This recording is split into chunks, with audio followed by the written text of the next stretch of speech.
multitasking ang ginagawa dito ng Onyx 9 Lives. And just like what you said, parang race nga to. They're racing against time dahil anytime pwedeng mag-online etong si Kal.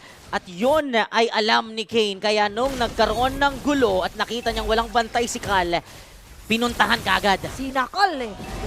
Ito si Kal.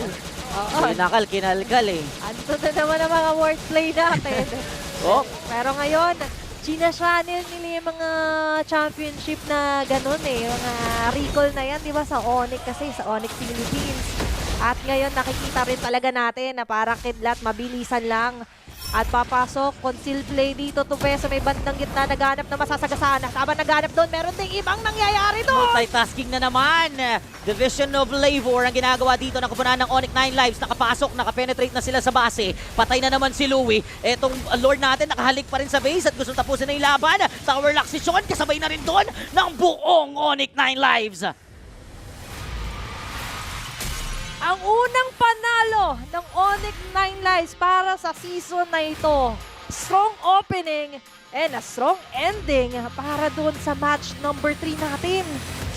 Wow. Redemption season, it's possible. Ang ganda nung full team